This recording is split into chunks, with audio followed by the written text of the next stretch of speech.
हामीले फाइनली चाहिँ काम सकायौँ। अब चाहिँ हामी जान लाग्यो। यहाँ पानी चाहिँ यो पानीभित्र भएको माटो निकालेर चाहिँ यता पाइप साइप जोडेर चाहिँ ए हाम्रा दाजुहरू के चाहिँ भएर ल भनौँ त तपाईँकोमा खुसी के भएर चाहिँ खुसी नभएको रे? ए हिलोमा त अब त्यस्तै छ त, डुबियो त के गर्नु त। ल यस्तो भिड छ, यो भिडमा गइराखौँ ल, जाऊँ। और अभी तो रुको, क्लाइमैक्स अभी बाकी। अब इसो अब हुने क्या देव इसो छ हाम्रो गाउँमा इसो हुने हो, गाउँको बाटो इसो हुने निकेर गयो यहाँ तान लोटला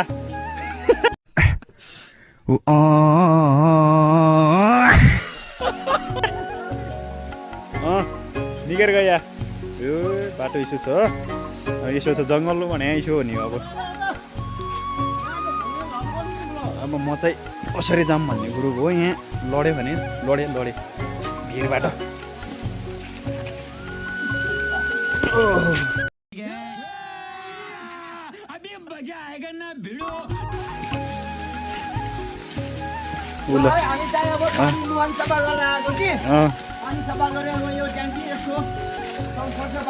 सरसफाइ कार्यक्रम भएर हामी फर्किन लाग्यो होइन, फर्किन लागेको हामी।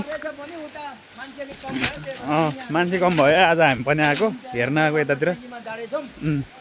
ल भनौँ त, अझै भनौँ सुनौँ। खोला यो भिड यत्रो भिड छ यहाँ, मोबाइलको क्यामेरामा कैद भइराखेन यता। वहाँ यत्रो खोला यसलाई चाहिँ हप्पु खोला भन्छ, ताप्लेजुङको हप्पु खोला होइन, ताप्लेजुङको हप्पु खोला यता साइडको खोला। अब हामी यस्तो भिडमा चढिराखौँ। यो भिडबाट अब हामी त्यो पुलमा, अगाडिको पुलमा जान्छौँ। त्यहाँबाट चाहिँ हामी उता हाम्रो क्याम्पतिर, हाम्रो काम गर्ने ठाउँतिर।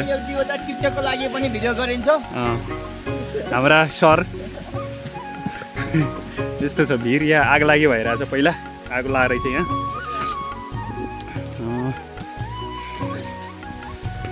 यता जान्छौँ हामी, यताबाट यो पुलबाट चाहिँ हामी यता जान्छौँ।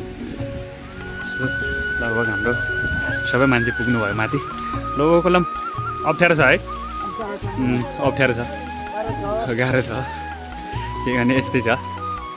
पाहाडको बाटो ऊ त्यहाँ यस्तो छ जङ्गल, पाहाडको ओखलम।